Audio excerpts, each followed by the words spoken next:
Imagine a pill that could instantly erase your exhaustion. Imagine a chemical switch that silences every distraction in your mind, locking you into a state of absolute, unbreakable focus for 12 hours straight. In a world where your attention span is constantly under attack by design, this sounds like a superpower. It sounds like the ultimate tool to master a hyper-competitive reality. Millions of people today are using it to outwork, outrun, and outproduce their biological limitations. But nature never offers a loan without interest. What if the focus you are experiencing today is not a gift, but a dangerous advance payment drawn directly from your emotional and psychological future? What if the tool you are using to conquer your world is quietly reconstructing the very architecture of your brain? This is the dark contract of neuroenhancement. Act 1. The architecture of forced motivation. Look around any modern university library during final exams, or any high-stakes trading floor in New York, or any tech startup hub in Silicon Valley. You will find an unspoken reality. The human brain was evolved to forage for food, avoid predators, and rest when tired. It was never designed to sit in a cubicle and analyze complex data for 16 hours a day. To bridge this evolutionary gap, human society has turned to chemistry.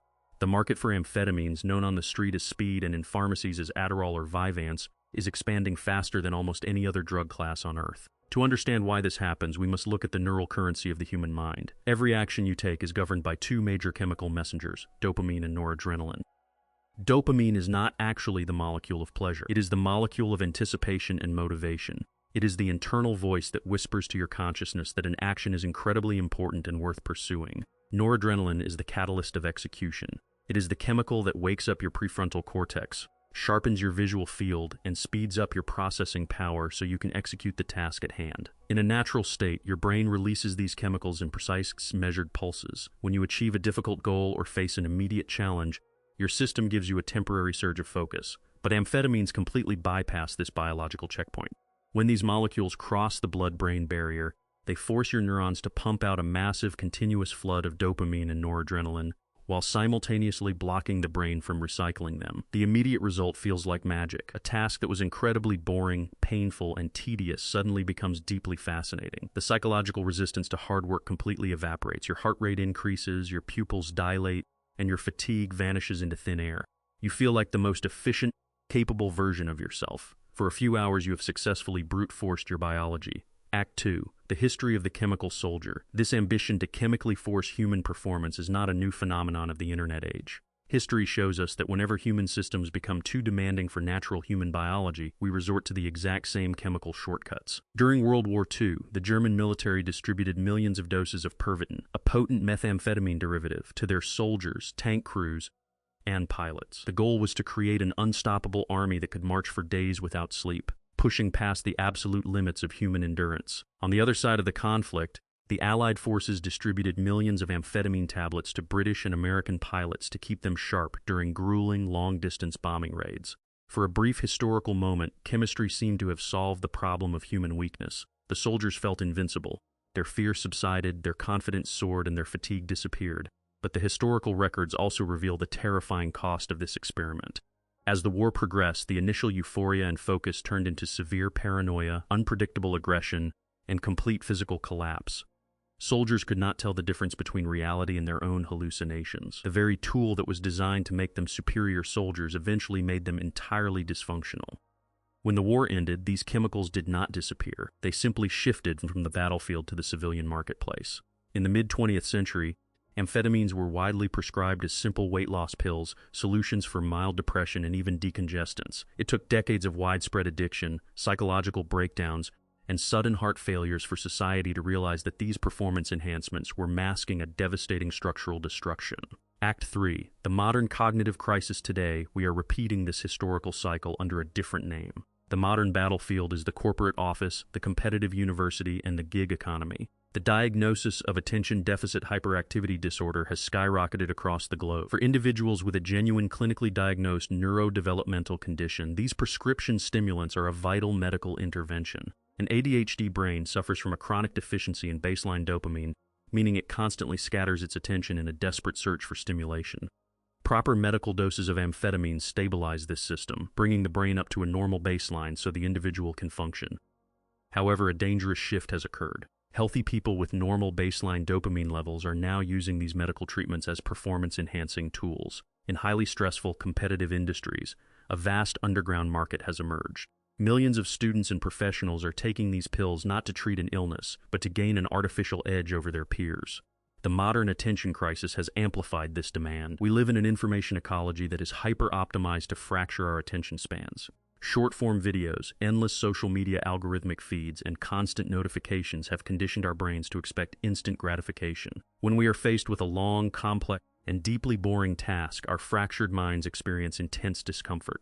Instead of fixing our digital habits, restructuring our environments, or learning the discipline of deep work, we look for a chemical fix. We take a pill to force our minds into submission. Act 4.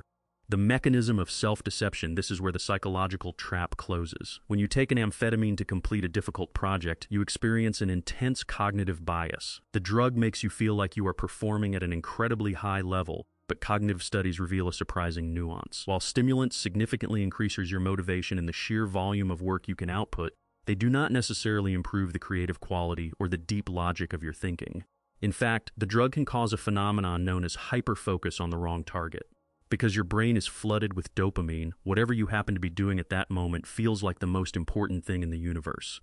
If you take the pill and accidentally open a video game or start organizing your desktop files, you will spend 8 straight hours meticulously organizing your files with absolute intensity, completely forgetting the major research paper that is actually due tomorrow. You feel incredibly productive, but your actual real-world efficiency is zero. Furthermore, amphetamines mask the vital warning signals that your body uses to survive. Fatigue is not an annoyance to be deleted. It is a protective mechanism that tells your brain when your organs need rest. Hunger and dehydration are essential metrics for cellular health. Because the chemical flood overrides these signals, a person under the influence can easily spend an entire day without drinking a drop of water, eating a single nutrient, or resting their eyes. You become completely numb to your own biological reality. You are running an engine at maximum RPMs while completely ignoring the smoke pouring out from under the hood. Act 5. The psychological and physical collapse. The true crisis begins when the chemical wears off. This is the inescapable reality of the speed crash. Your brain has a finite supply of neurotransmitters.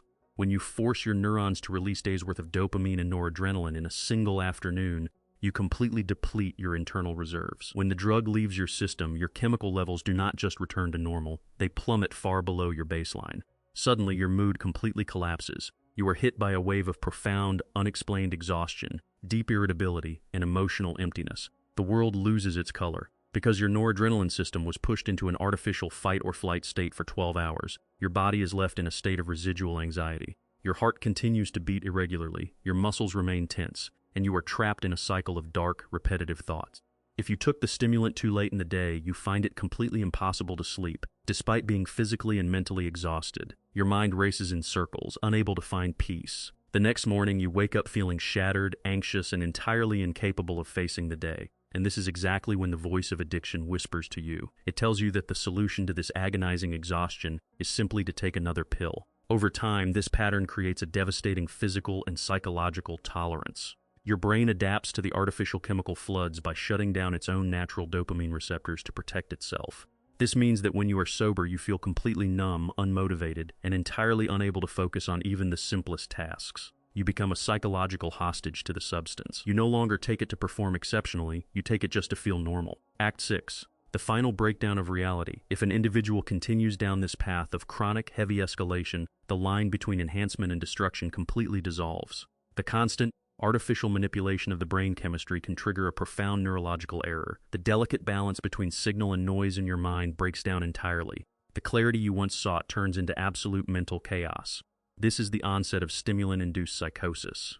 Your brain begins to misinterpret ordinary environmental stimuli as deeply significant and threatening. You lose the ability to distinguish between what is real and what is an illusion. You enter a state of severe paranoia, believing that people are conspiring against you or that you are constantly being watched. You begin to experience vivid auditory and visual hallucinations. While this psychosis often fades once the chemical is completely cleared from the body for a vulnerable minority of users, this structural disruption can activate latent genetic markers, permanently transforming into full-fledged schizophrenia. A choice that began as a desire to get better grades or hit a corporate deadline can end in a permanent, lifelong rupture with objective reality.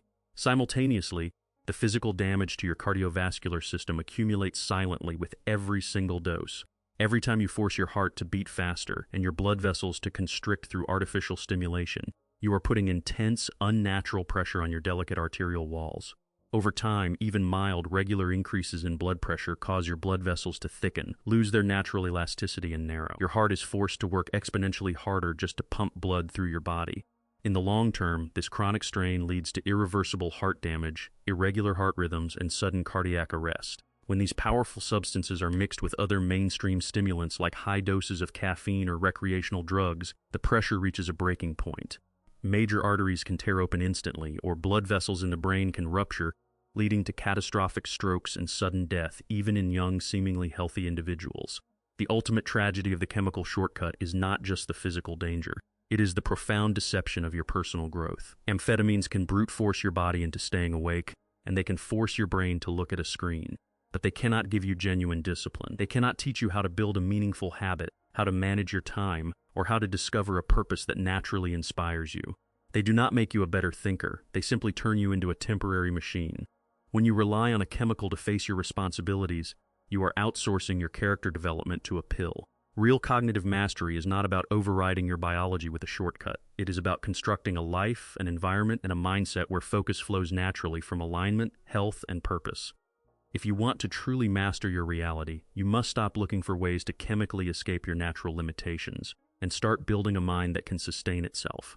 Look at your current daily habits. Are you building a lifestyle that supports your mind naturally, or are you constantly borrowing energy from tomorrow to survive today? Think about it and leave your thoughts in the comments below.